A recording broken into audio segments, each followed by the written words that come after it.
Oh no. Okay. Okay, we're live. Okay, I was actually getting a little scared that it wasn't going to do what I wanted it to do. But hello, everybody. Welcome back to another Nerdy Mark live stream. I'm, of course, Sid, the Nerdy Mark. I've just woken up from a nap like about 30 minutes ago. So, mainly because, after work today, we actually had like a company get together at like this place, and a couple of drinks were given to me. So, I wasn't like super drunk or anything. I just, had a couple of drinks.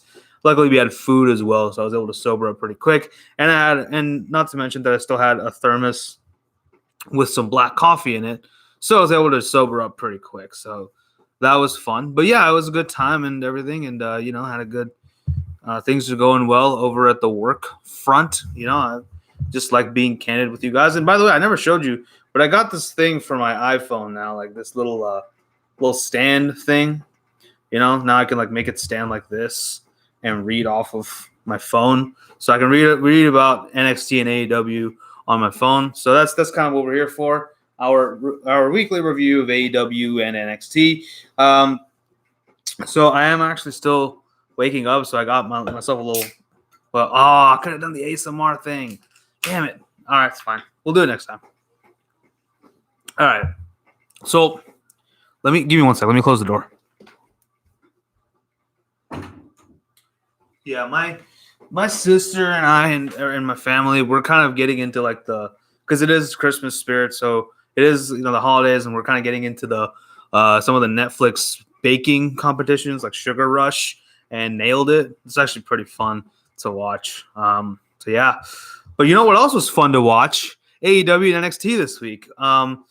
Both these shows seem to be building towards December 18th, as it'll be the final show of 2019 for both companies. They're going to take 2 weeks off for Christmas and New Year, and then they'll be back on January, which makes a lot of sense. That's pretty good. I'm glad they're giving some sort of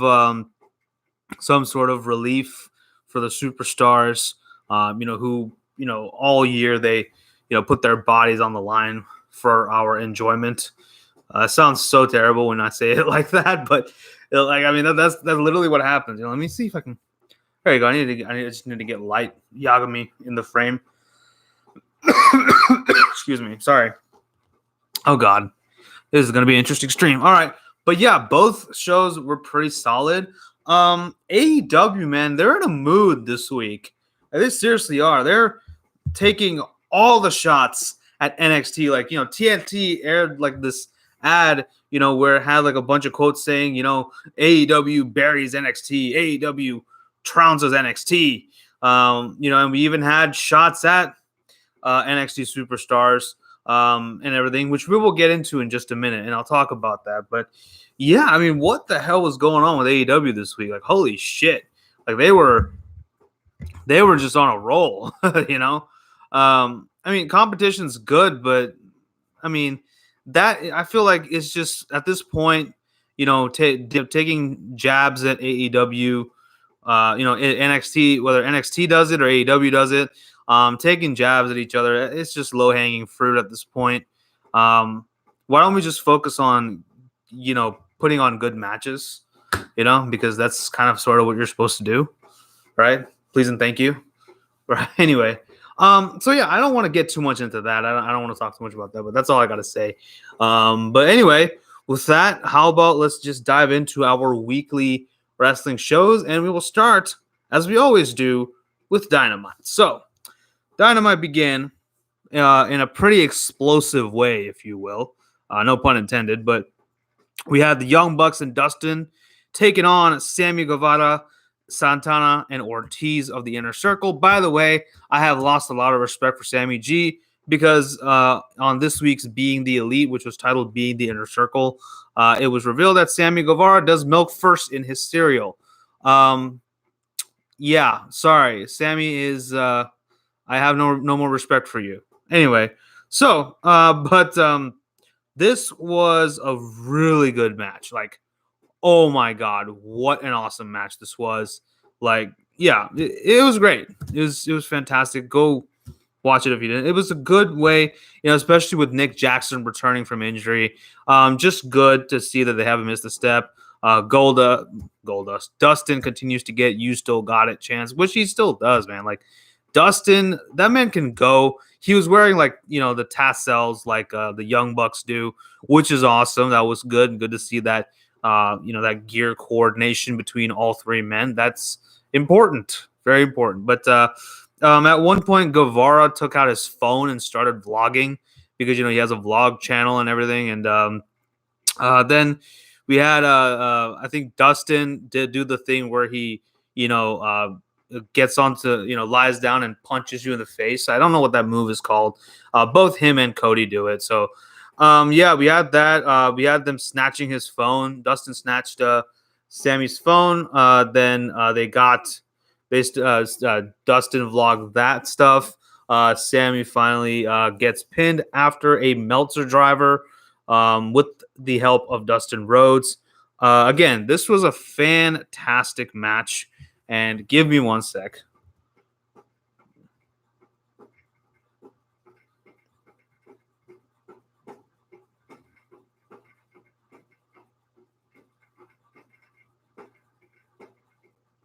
Okay, so sorry, that's my boy John. He was texting and asking how things are going. I'm like, yeah, I'm live right now, buddy. Anyway, so what a good match this was. Yeah, I mean, it was fantastic. It was great, and Santana and Ortiz are still amazing. Sammy G, despite the fact that he does milk first, is actually a good wrestler. He's a very good, talented wrestler. So, it is what it is. But yeah, I mean, come on, dude. You can't do milk first in cereal. Do you do milk first in cereal? Let me know in the chat. I really hope to God that you don't. Anyway, so yeah, there was a part where they had Santana and Ortiz bringing out the sock full of baseballs, but that was quickly thwarted and whatnot. So yeah, that was cool. Good match. So let's move on. We got another fantastic match, another singles match between Rey Fenix and Trent. So Rey Fenix from the Lucha Bros and Trent of the Best Friends. Between this and his match with Pentagon, Trent has been really proving himself as a single star. I'm wondering if they're thinking about giving him a singles push, because if they do, I'd be totally fine with it, because he is a very talented wrestler. And I feel like he's able to break out of that mold of, just when tag team wrestlers are able to break out of the mold of just being tag team specialists, it's just something that's very refreshing to see. And the thing is, one sec. Thing is, though, they do it like AEW does it right. They do a good job of having these tag team wrestlers do singles matches. It's good. So Phoenix versus Trent, awesome match here. A lot of agility, fast paced action. Just all kinds of cool stuff going on here. And finally, Phoenix did get some retribution for Pentagon, as Trent did beat Pentagon on AEW Dark, and now finally Phoenix defeated Trent this week on Dynamite with a spinning muscle buster, which looked amazing. And of course, he won the match. It was awesome. Again, another great match here. So 2 really good matches this week on AEW. So just great stuff. I think this is definitely showing that that they're kind of getting back into form a little bit. And I'll talk about my thoughts on both shows later. But yeah, this is good stuff, man. I so glad to see a really good match here. Next up, we had Cody cutting a promo because Cody has had a pretty interesting last 2-3 weeks ever since his loss to Chris Jericho at Full Gear. He's never going to contest for the AEW title ever again. So he basically calls out MJF. He calls out, Chris Jericho. He talks about, MJF. He talks about the Blade and the Butcher and the Bunny. And he talks about his wife doing, everyone's hair. So, yeah, I mean, he just goes in and just talks about a lot of stuff. Finally, of course, he does go to MJF, as MJF did take to Twitter before before this week. My glasses are a little dirty, sorry. But he did take to Twitter, and he did mention that he would never wrestle Cody Rhodes again. Kind of a parody of Cody Rhodes saying that he would never wrestle for the title again. Something like that. But yeah, he said he never wanted to fight against Cody. So that was interesting. Which means that they're eventually going to fight, aren't they? So when that match happens, it's going to be great. I think that MJF will finally get his comeuppance.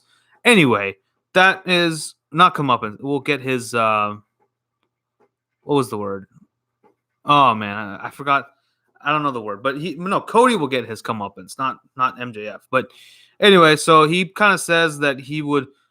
He kind of says, how would he? How can he? Do the? How? He says like, he was a bad guy, but he was his bad guy. And he says, name your price. What will it take for you to wrestle me? He pulls out the keys to this Ford truck, which is. Hold on, let me see if I can find the name. Yeah, it's a Ford truck. It's like it's a pretty rare one. They only make 300 of those apparently. And he's like, yeah, MJF loves that truck. It's yours. Takes off his watch that Tony Khan gave him, a very expensive watch that Tony Khan gave him. Threw it on the floor, said that's yours. Took off his shoes, said that's yours. Brought in a briefcase with $50,000. And he took $100 of those dollars and gave it to a kid who was very well dressed, by the way. So yeah, that was cool. But yeah, so he said, all this is yours. What is your price? Name a price because I need a match with you. But yeah, it was such a great match. Like this was really, really good. Not a great match. This is a really good promo. Cody is a master when it comes to the mic. Of course, he's definitely a talented, and he's definitely a very talented wrestler. But when it comes to his in-ring promos, this is amazing. And he even mentions that he even insinuates that that MJF's scarf is fake. He says that he does a terrible Crossroads, and now we can see it twice.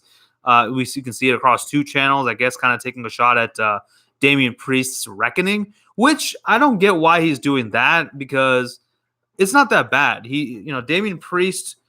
His Reckoning, the Reckoning isn't really, it is basically his version of the Crossroads, but it doesn't look that bad. Like, if anything, MJF should be taking notes from Damian Priest at least. Like, seriously, like MJF, yeah, he can't freaking do a Crossroads to save his life, but Damian Priest isn't too bad. So anyway, yeah, so. It was good. But finally, later on, they did announce that the Blade and Bunny and Butch. I'm not going to say the whole thing. I'm just going to call them B Cubed. That's what I'm going to call them. B Cubed or Triple Bs or B3, something like that. So 3 Bs in a pod out. That's terrible. Yeah, we'll just call them B3 for right now. So anyway, B3 announced that they selected QT Marshall to be Cody's partner. I'm smelling a betrayal. So next week we're gonna have Cody and QT Marshall taking on the Blade and the Butcher, or Butcher and the Blade, or whatever the hell. Yeah, so it should be interesting. We did actually get a promo with them later on, and we'll talk about that in just a sec. But up next, so that was a shot. So that was great promo though overall. Really liked it, really enjoyed it, despite the shot at NXT. But hey, it is what it is. Next up, we had Nyla Rose taking on Leva Bates, and she defeats her in pretty quick fashion and decides to go ahead and put on some more hurt onto the rest of everybody else. She almost powerbombs Rick Knox onto the table, but she does powerbomb one of the referees. And oh yeah, they did the whole Adam Cole. They did the Britt Baker was watching Adam Cole on during War Games, and she was doing this whole thing and looking really concerned for her boyfriend who was getting murdered by Tommaso Ciampa. They basically decided to recreate the exact same shot. She's wearing the same makeup, she's wearing the same jacket, she's having the same expression. Yeah, that was really cute, but come on, like this is a little much. Why are they taking shots at AEW like that, NXT like this? Like. No, even and yeah, I can already hear you. Oh, if it was NXT doing it, you wouldn't say anything. Yeah, I would. I would, because that's stupid. I've berated NXT for doing that. Well, not NXT, well, I haven't berated them, but because they, well, you know what? Well, you know why? Because they haven't done it before yet. So if NXT takes like blatant shots at AEW, I will call them out on their shit. I promise. Okay. So yeah, I mean, this is stupid. Why do you need to do stuff like this?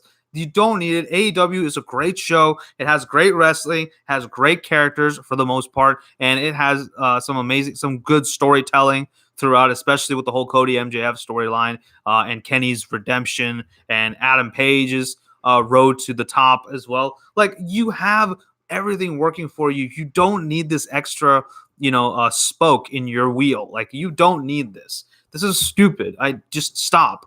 Okay, we don't need AEW taking blatant shots at NXT. Like, that doesn't need to happen. So, just both of you guys just do your jobs properly and, give the people what they want, because that's the way that you both win. Anyway, but yeah, this was nothing really to talk about, so let's just move on. We had Chris Jericho coming out and also cutting a fantastic promo. He has a notepad. He has a list with him, which looks very familiar, obviously.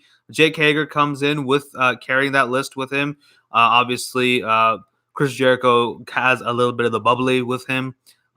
So, yeah, that's cool. And obviously, apparently 12,000 units were sold since the announcement of a little bit of the bubbly. That's pretty crazy.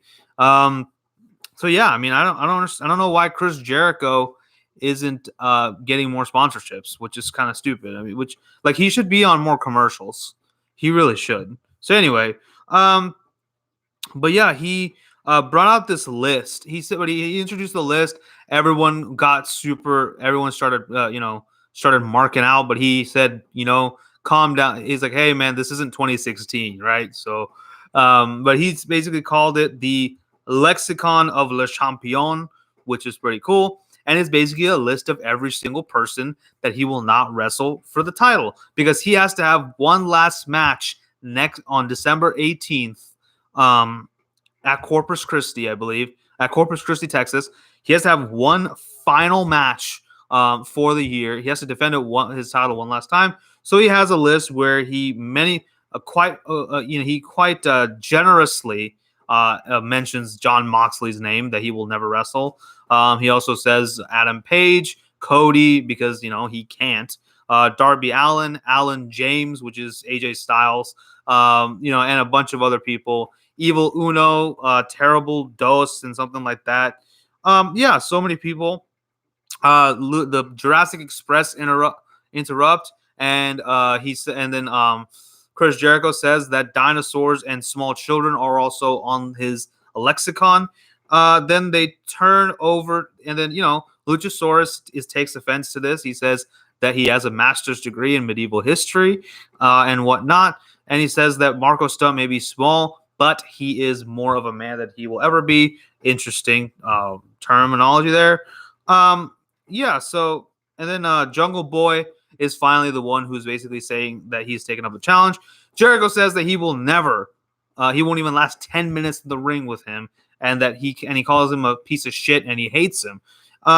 Jungle Boy basically says that he will challenge Chris Jericho for the title, and so it's set December 18th. It'll be Jericho versus Jungle Boy.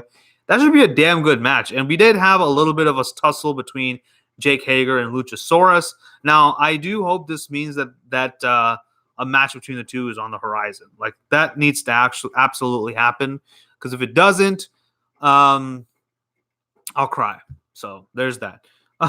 Yeah, if it doesn't, like, it's gonna be stupid. I mean, they need to need to do this, man. Oh, what the hell is going on here? Why my phone behaves like that sometimes? It doesn't like to scroll sometimes.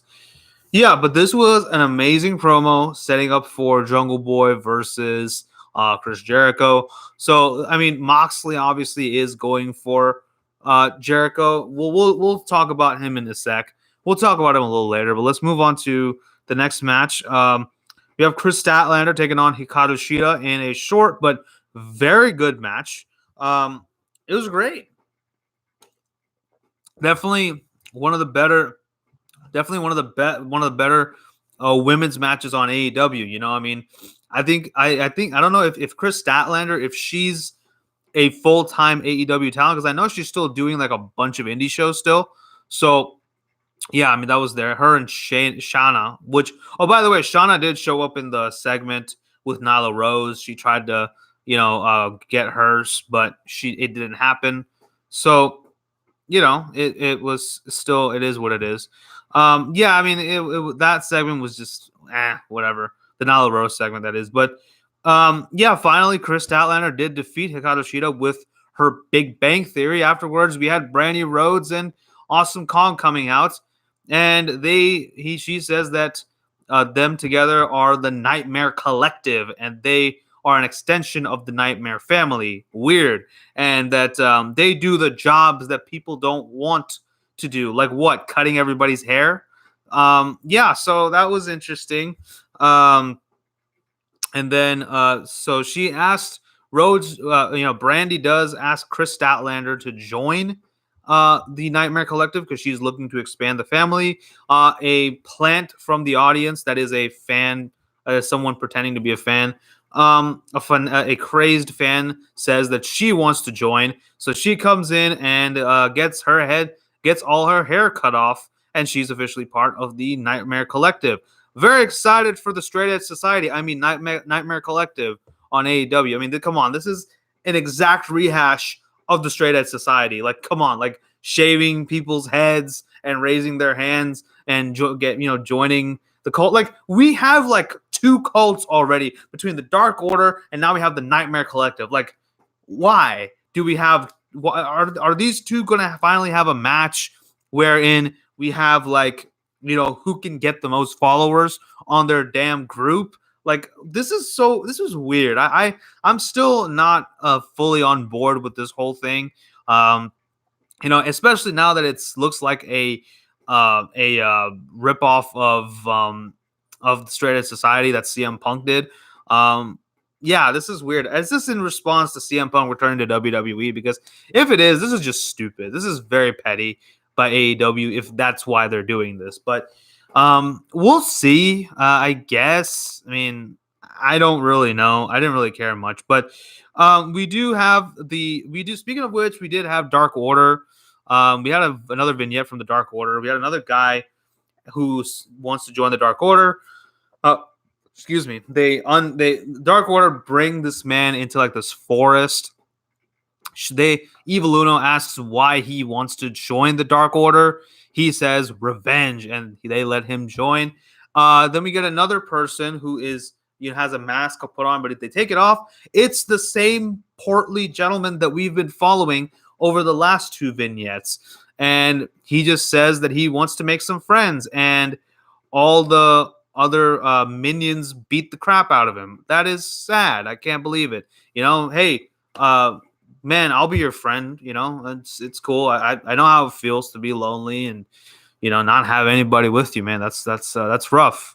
So I mean, I'll be your friend, man. We can grab a pizza or something and hang out and have fun. And I'm not fat shaming. I'm just saying we can grab pizza, we can grab beer, we can grab a little bit of the bubbly, whatever you want, man. Just let me know. Hit your boy up. We'll hang out. Anyway, but that was a cool segment. We had a pro vignette from the B3 as well. They're basically saying that Cody's face is everywhere. They want to cut the head off of the snake and whatnot. However, later on, MJF did reply with a promo of his own to Cody's promo, and he basically said that he hired B3 to attack Cody. So, and I can kind of see why. I can kind of see the connection. Brandy never really liked Allie that much, and Cody hates Brandy, and Cody hates Brandy. MJF hates Cody. So, it's like, hey, we both hate someone from the Nightmare family. Why don't we join forces? Thank you, Friendly Otaku. Appreciate that. Yeah, I mean, this is, all these creepy stables that we have, Dark Order, the freaking Nightmare Collective now, and now the Blade and the Butcher and the Bunny, or whatever the freaking hell, whatever order you say it in, I don't care. Yeah, I don't get this. This is getting up to be a little much for me, in my opinion. Like, no one even cared about these guys anyway when they debuted. So I just hope the match is good next week. So I mean, we're gonna see their first match on AEW, and it's gonna be in Dallas, Texas. And actually, I forgot to mention, next week I will be at AEW Dynamite live in Garland, Texas. So I'm very, very excited about that. I will definitely vlog. So I'll probably not do a review that week. I'll probably just do a vlog that week instead, so that we have all that. And I'll probably see if I can work something out with Armbar Audio, and probably just review that as part of Armbar Nerds.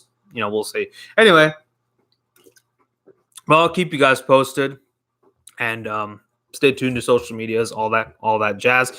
But yeah, I'm still very confused about this. So anyway, oh my god, we're already 25 minutes in, and we still haven't talked about NXT. Holy shit. Okay, all right. We have Pentagon taking on Christopher Daniels in a amazing match, in a really good match too. This wasn't as good as the Phoenix match. I'm just comparing the two because Lucha Bros, but it was still really good. I still enjoyed this. Honestly, it looked like Christopher Daniels had it in the bag, but Ray Phoenix did interrupt, and he was helping out his brother. He got the mic stand and everything for Pentagon, but of course he didn't get to use it. Referee was distracted. Pentagon hit a low blow and a package pile driver to win the match. Really good match, but why did Phoenix not need any help from Pentagon, but Pentagon needed help from Phoenix? So does that mean that they have more faith in Phoenix than they do in Pentagon? Because that kind of sucks, because Pentagon is very talented. I feel like he should have gotten the win by himself and not have any help from Phoenix. So that's my personal opinion. I thought it was a good match though. Either way, just didn't really need the interference from Ray Phoenix, but whatever. Finally, we do get our main event. Jon Moxley taking on Joey Janela in a rematch from AEW's Fyter Fest earlier this year. Of course, this was a fully sanctioned match. There was no, crazy toys that they can play with. No barbed wired boards. No freaking trash cans. No barbed wire baseball bats. No Hattori Hanzos. Nothing. So it was just pure wrestling here. Good stuff. I liked it. Janela got a lot of licks in. He did some suicide dives off the top rope, hit a couple of elbow drops onto John. I think he even put him through a table with an elbow drop. That looked crazy. So, it shows that, these guys can still put on a brutal match without using weapons. So like that was cool. I liked seeing that. But finally the match ended with Jon Moxley hitting 2 paradigm shifts. One paradigm shift off the top rope and another one in the ring for a good measure to finally put away Joey Janela for the second time. Joey Janela, I hope he finally wins against Shawn Spears and eventually Kip Sabian down the line. Please just let the man win, please. He needs a win. I'm a bit of a Janela mark. It pains me to see the man lose all the time. So please, Joey Janela, please AEW, give Joey Janela a win, please and thank you. Anyway, after this match, we did have Chris Jericho with the Inner Circle kind of doing the same thing that John did. They come out through the crowd, and Moxley and Jericho just have like a stare down. So it looks like a match between these two is in the pipeline.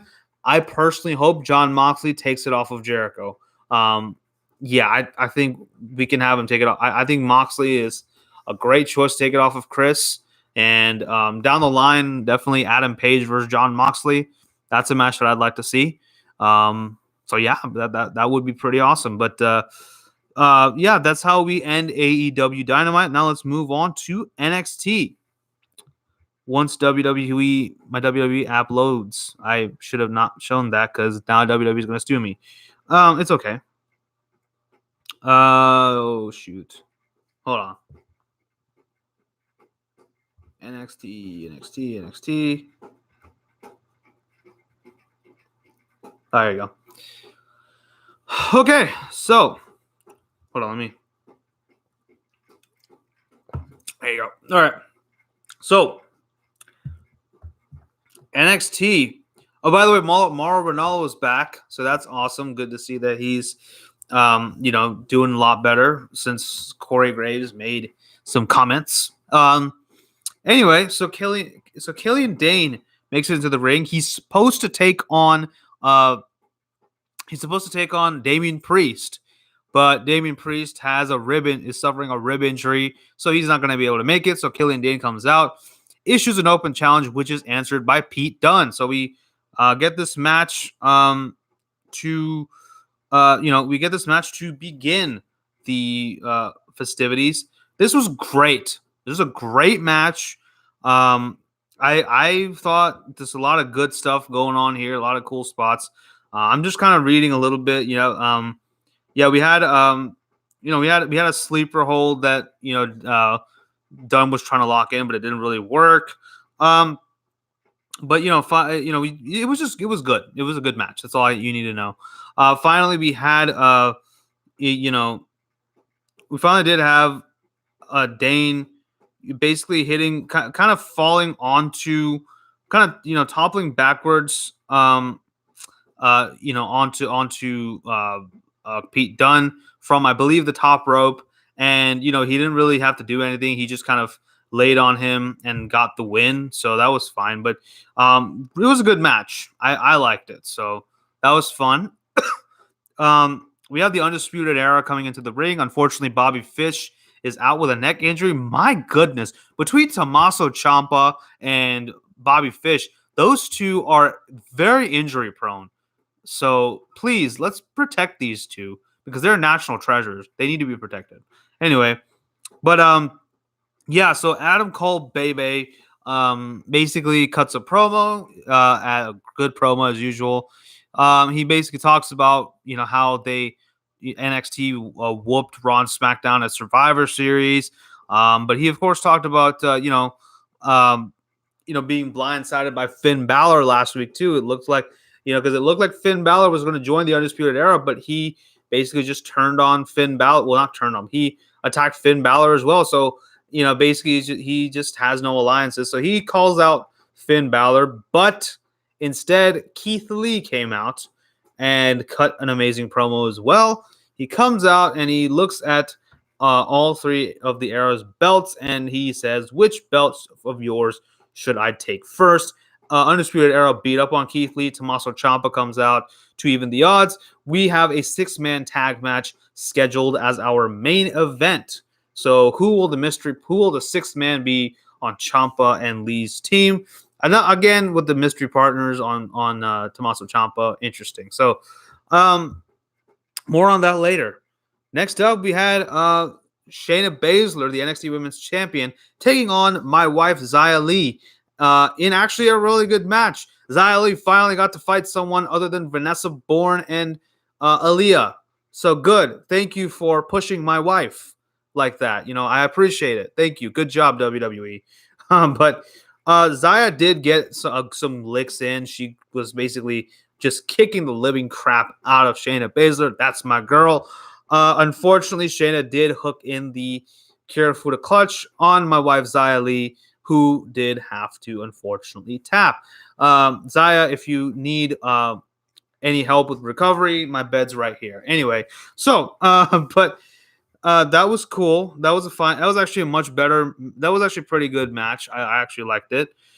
We then had the Forgotten Sons taking on Adrian Alanis and Leon Ruff of Evolve. So this was basically a squash match between for the Forgotten Sons. Jackson Riker also hit a choke slam on the apron to Leon Ruff just for good measure. So that was there. We're supposed to get Rhea Ripley and Dakota Kai up next. Dakota Kai actually cut a promo backstage with Kathy Kelly, where she basically did admit to attacking Mia Yim. So that's been solidified. So Dakota makes her way into the ring. Her Titantron is basically just her attacking Tegan Nox, which is pretty cool. I like that. That's freaking awesome. But yeah, and her theme song is really good too. I like her new theme. Um, so she comes in, and Rhea Ripley comes in and gets on the mic, and she says, "Hey, you know what you did to us at War Games? That was clever. That was a good preemptive strike. But you know, the thing about planning strikes, we can also plan stuff. I can also plan stuff too, or something like that." Out comes Mia Yim in her street clothes. She comes in and takes the fight to Dakota Kai. They exit the ring out. They go out into the backstage and continue brawling. Rhea Ripley is then confronted by Shayna Baszler and the Horsewomen, Jessamine Duke and Marina Shafir. Shayna Baszler is gets the Kirifuda clutch in a couple of times onto Rhea, but she's able to power out. But the final third time she gets it locked in again. The Horsewomen do hold Rhea's arms so that she can't get up, and Rhea does go to sleep. And Shanna gets on the mic. She says, "Not so tough are you now, Nightmare?" And she basically does say that on December 18th, she will defend her NXT Women's title against Rhea Ripley. That should be a fantastic match. I hope this leads to Rhea Ripley winning and Shayna going over to Raw and SmackDown. I don't want to say going up to Raw and SmackDown, just going over, because, you know, NXT is a third brand.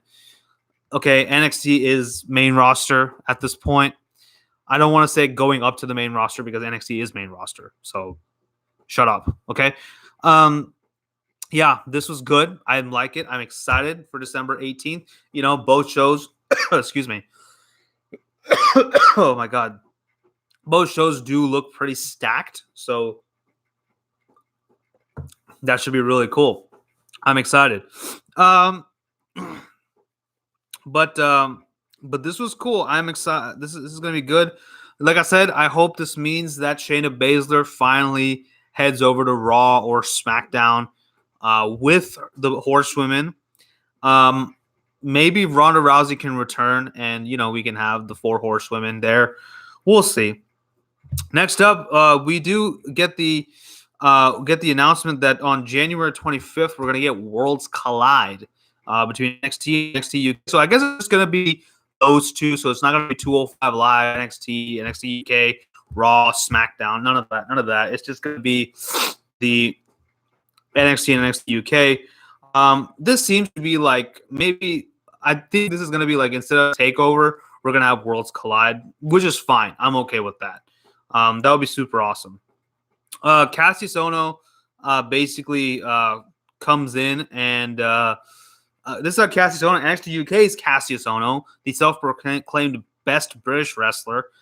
He's been enjoying a lot of success over in the UK. Now he's back on NXT US, NXT, and out comes Matt Riddle. These two have fought before. You know, they've had a trio of matches where Riddle has won every single one of them, and this one is no different. Riddle does beat Cassius Ohno after a fairly good match. This was good. I liked it.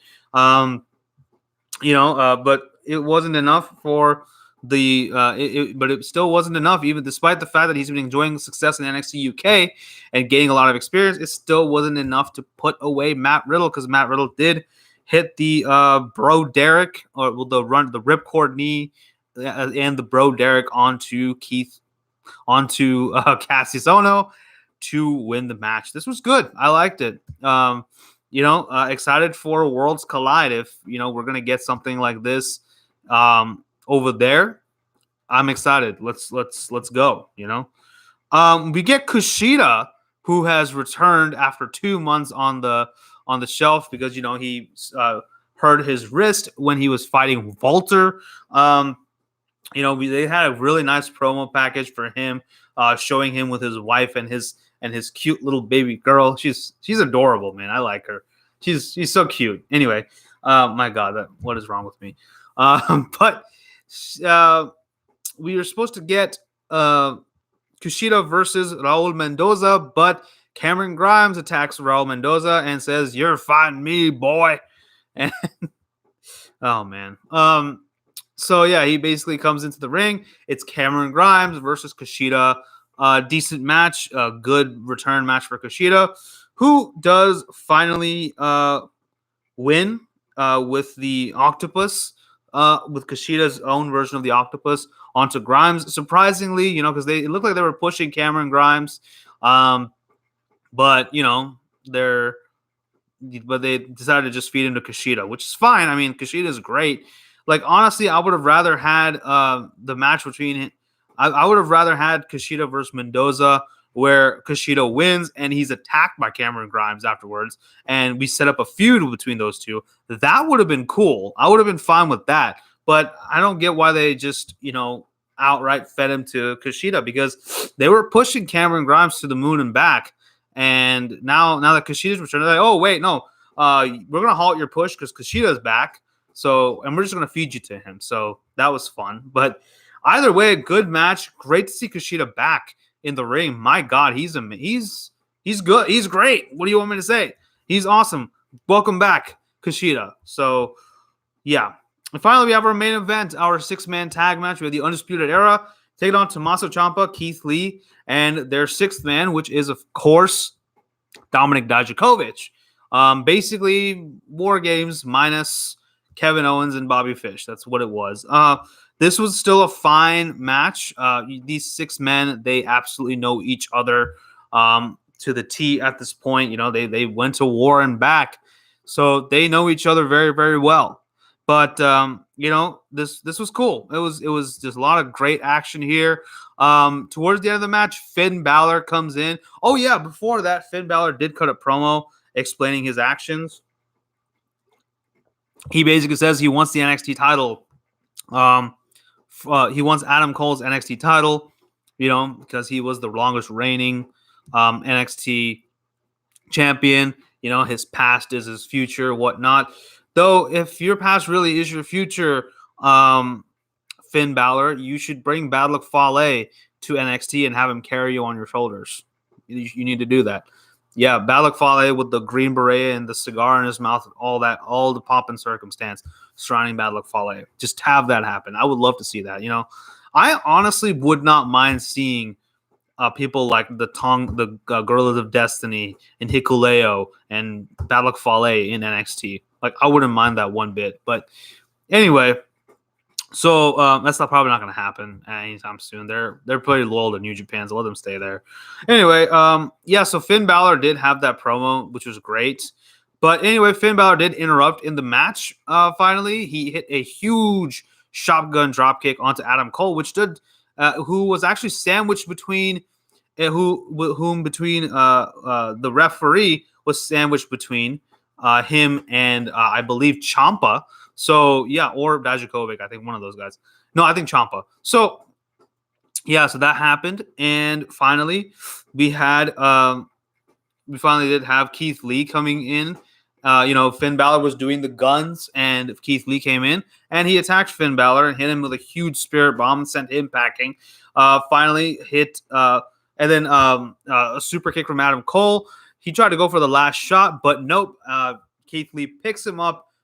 Huge fireman's carry jackhammer onto Adam Cole to win this match. Afterwards, we have William Regal coming out, and he basically announces that on December 18th, we will have a number 1 contenders match for Adam Cole's. No, he says Adam Cole will defend his title on December 18th, but next week we will have a number 1 contenders match between Finn Balor, Tommaso Ciampa, and Keith Lee.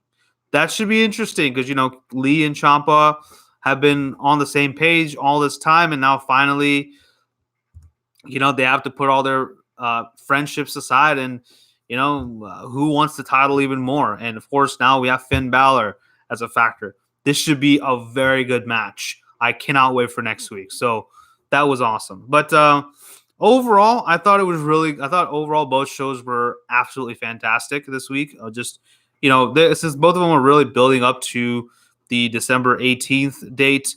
As far as matches, as far as which show I thought was better, I would say Dynamite by a hair. Okay, despite my gripes with the Rehash Straight Edge Society, aka the PM Collective. No, not the PM Collective. Oh my God, PM Collective. I'm sorry. I don't know why I said that. AKA the Nightmare Collective, whatever. I think that was like my one major thing. And even the whole like taking blatant shots at NXT. Though that was literally my only gripes with AEW. But otherwise, the matches were great. And except for Brandy's promo, every promo on this whole show was really good. Their Dark Order vignette was good. Even the B3 Bunny Butcher Blade whatever combo of names they are, that promo was pretty good too. Though MJF's promo later on was good, it did kind of confuse me a little bit as to seeing what the B3's motives are. So, but that's okay. Hopefully we'll get more answers as the weeks progress.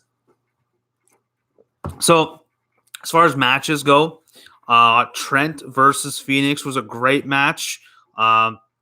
Dustin and the Bucks versus Sammy G and Proud and Powerful was really good. And Moxley versus Janela. All three great matches. And Cody's promo and Jericho's promo. Those are my highlights of AEW. As far as NXT, definitely Pete Dunne versus Killian Dane. A really good match there. Rhea Ripley's the whole thing surrounding Rhea Ripley, Dakota Kai, and Shayna Baszler and Mia Yim and everything. I'm just glad that they have Mia Yim. I'm just glad that they set Mia Yim on to Dakota Kai so that to have her deal with her. What I'm guessing will happen is she's going to beat Mia Yim and Tegan Nox is going to come out and return and attack her former best friend, and we're going to set up a feud. That should be good. Anyway, I love the setting up of all those matches. Obviously, the 6-man tag was really good. Shayna Baszler versus Xia Li, my wife, was also fantastic. Well, was a good match. Kushida, it's good to see him back. His match with Cameron Grimes was really good. So, Finn Balor's promo, great stuff as well. So, but I think that both shows were really good. And like I said, AEW by just a hair this week. So, that's pretty much it. That's all I got for you guys this week. What did you guys think about AEW and NXT this week? Let me know in the comment section below. Thank you guys for watching. As always, do not forget to like, share, and subscribe. Follow me on social media. Tell your friends about the Nerdy Mark. And I'll see you guys next time. Take care.